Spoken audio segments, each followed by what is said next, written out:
Hey guys, what's up? It's Justin Alexander. Hey, I wanted to show you my new track I'm working on right now. Not Scared to Live, that one's in the bag, but Back in Detroit, which I'm working on right now. It's a song that I wrote when I was out in California. I was living in Huntington Beach, Southern California for about better part of a year. I wrote this song about being back in the Midwest, being back in Detroit, this side of town. But I'm going to show you today a little bit about how I record full band compositions in the studio, the programs that I use on my stereo out, and just a little bit about how I track. So check it out. Alright, now my drums, I'm using a program called Steven Slate Drums. Now this is, I know what a lot of people like to consider cheating, but making it sound real is actually a skill and one of those professions that not a lot of people can do. It's taken me a few years, but being a drummer, I kind of learned how to do it over time and stuff. So these are my drums. Kind of cool.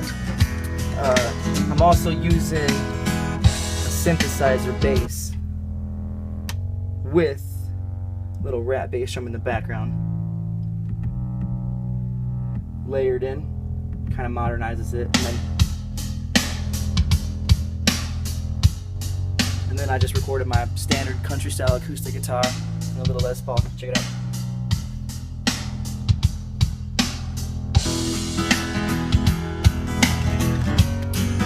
So, quickly kind of just running through everything here.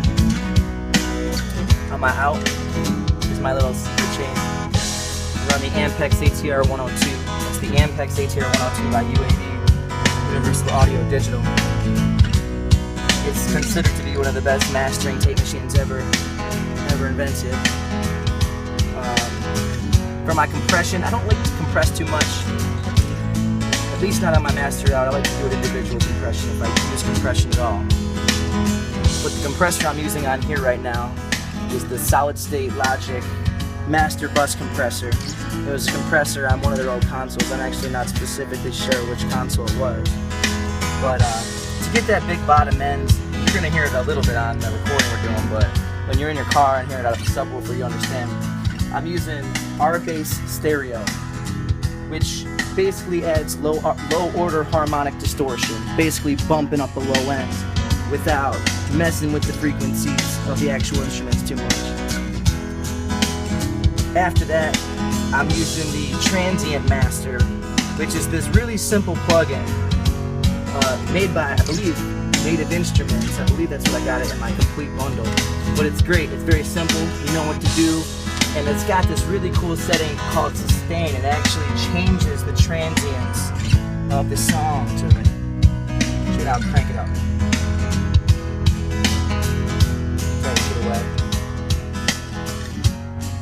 So you can go anywhere from the 90s pop song right here to full-blown crunch it today. For my final loudness maximizer / analyzer / dither / multi-band maximizer, I use the L316 by Waves. It seems to be the best one I've ever encountered. And I think what I love about it most is that it's got a great feature called separation. And after you've already glued the instruments together, it adds this little clean filter on the end of it. Pulls them away again. It's pretty cool.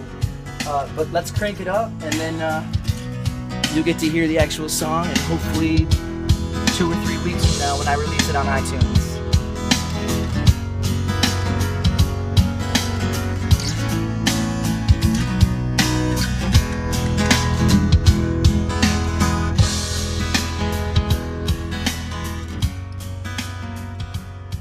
Hey man, thanks for listening.